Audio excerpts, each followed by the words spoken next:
நம்ம சேனலை பற்றி இன்னும் தெரியாமல் இருக்கிறவங்க கங்கை ஹெர்பல் கிச்சனை சர்ச் பண்ணிட்டு like, share, comment and subscribe பண்ணிக்கோங்க. மறக்காம பெல் ஐகானை ப்ரெஸ் பண்ணிக்கோங்க so that you get notified. Hi viewers, வணக்கம். Welcome to Gangai Herbal Kitchen. உங்களுக்கு எல்லாமே தெரியும், நம்ம கிச்சனில் எல்லா வயதினரும் சாப்பிடக்கூடியதாக இருக்கும்.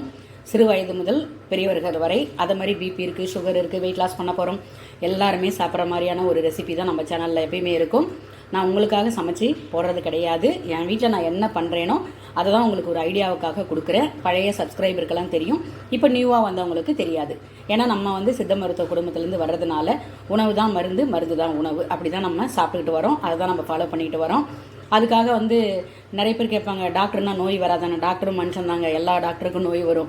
சித்தா டாக்டரா, ஆயுர்வேத டாக்டரா, எம்பிபிஎஸ் டாக்டரா, எல்லாருக்குமே மனிதர்கள் தான். ஏதோ ஒரு சில நேரத்தில் எல்லாருக்கும் உடம்பு சரியில்லாமல் வருது, சகஜம்தான். ஆனால் நம்ம உணவை ஃபாலோ பண்ணிங்கன்னா அதுலேருந்து வீரியத்துலேருந்து பாதி குறைச்சிக்க முடியும். உங்கள் கேள்விகளுக்கு இதிலே பதில் கிடைச்சிடும். வீடியோ பாருங்கள் ஃபுல்லாக. முள்ளங்கி சாம்பார். நம்ம சாம்பார், சிம்பிள் சாம்பார் எப்படி வைக்கிறதுன்றத வீடியோவும் நான் கொடுத்துருக்கேன். காய் நிறைய இருக்கிற மாதிரி பார்த்துக்கோங்க. நிறைய காய், இந்த காயை எடுத்து வச்சு தொட்டுக்கலாம். அதனால் காய் நிறைய போட்டுக்கோங்க. நான் கிட்டத்தட்ட ஒரு 1/2 கிலோவுக்கு மேலேயே போட்டிருப்பேன். நம்ம வீடியோ பார்க்குற எல்லாருக்குமே தெரியும், காய் நிறைய நம்ம யூஸ் பண்ணுவோம். காய்கறி, கீரைகள் நிறைய யூஸ் பண்ணுவோம்னு தெரியும்.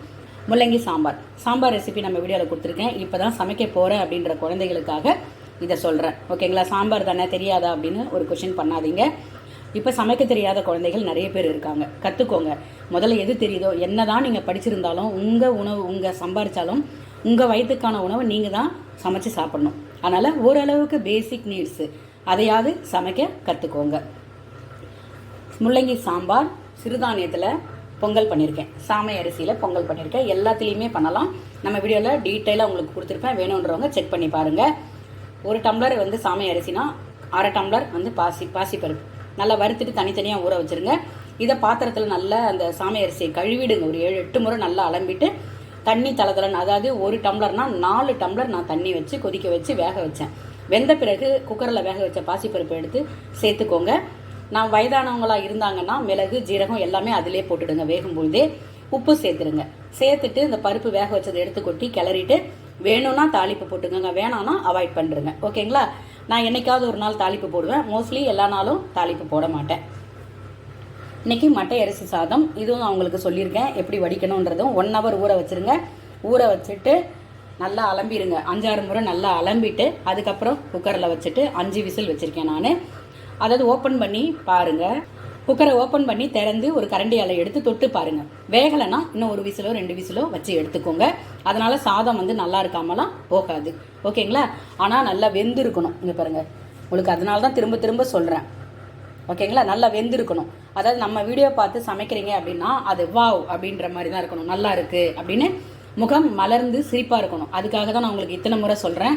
நம்ம சம்பாதிக்கிறதே சாப்பிட்றதுக்கு தான். அந்த சாப்பாடு செஞ்சுட்டு சாப்பிட வரும்போது அது நல்லா இல்லைன்னா எப்படி இருக்கும்? யோசனை பண்ணி பாருங்கள். பசியோடு போய் உட்காரணும், அப்போ சாப்பாடு நல்லா இல்லை, வேகலைன்னா எப்படி இருக்கும்?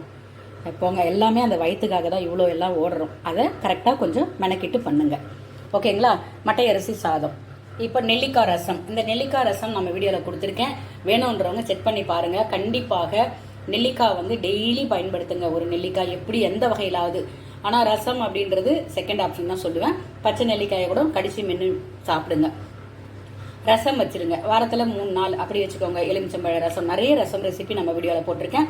நெல்லிக்காய் மறக்காமல் யூஸ் பண்ணுங்கள். ஓகேவா? நெல்லிக்காய் ஆப்பிளோட எத்தனையோ மடங்கு சத்துக்கள் அதிகமாக இருக்குதுன்னு நம்ம ஆராய்ச்சி நிறுவனமே வெளியிட்டிருக்கு. பேப்பர் பார்க்குறீங்க, நியூஸ் படிக்கிறீங்க. நெல்லிக்காய் எளிதில் கிடைக்கக்கூடிய ஒரு பொருள் தான். நெல்லிக்காவை நிறைய யூஸ் பண்ணிக்கோங்க. சளித்தொல்லை, வீசிங் ப்ராப்ளம் இருக்கிறவங்க மட்டும் அவாய்ட் பண்ணிவிடுங்க. நான் காய் ஏன் இது கூட பண்ணலன்னா, நிறைய காய் போட்டு சாம்பார் வச்சுட்டேன். இந்த காயை எடுத்து வச்சு எங்கள் வீட்டில் சாப்பிடுவாங்க. இது கூட நீர் மோர். இதாங்க எண்ணெய சமையல். அதாவது நீர் மோர் அவ்வளோ மிகச்சிறந்த ஒரு உணவுங்க. நல்லது செய்யக்கூடிய பாக்டீரியாக்கள் நிறைய இருக்குது. அதாவது பாலை காட்டிலும் தயிரை காட்டிலும் மோரில் நிறைய இருக்குது. அதனால் மோர் தானே அப்படின்னு சொல்லி அலட்சியமாக நினைக்காதீங்க. மோர் நிறைய குடிங்க. திரும்பவும் சொல்கிறேன், உங்கள் உடல் எதை ஏற்றுக்கொள்கிறதோ அதை மட்டும் ஃபாலோ பண்ணுங்கள்.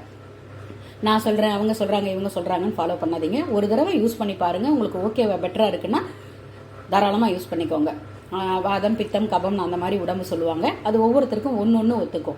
முதல்ல சாப்பிட்டு பாருங்கள். உங்கள் உடல் எதை ஏற்றுக்குதோ, உங்களுக்கு சந்தோஷமாக ஹாப்பியாக நல்லா இருக்குன்னு ஃபீல் பண்ணுறீங்களோ அந்த உணவை நீங்கள் அப்படியே ஃபாலோ பண்ணிக்கோங்க.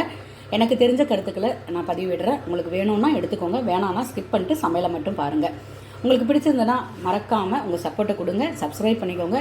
நீங்கள் பார்த்துட்டீங்க அப்படின்னா எனக்கு ஒரு சப்ஸ்கிரைப் பண்ணுங்கள், ஒரு சின்ன சந்தோஷத்தை தரும். அடுத்தடுத்து பதிவுகள் நிறைய கொடுக்கணுன்ற ஒரு சந்தோஷம் வரும்.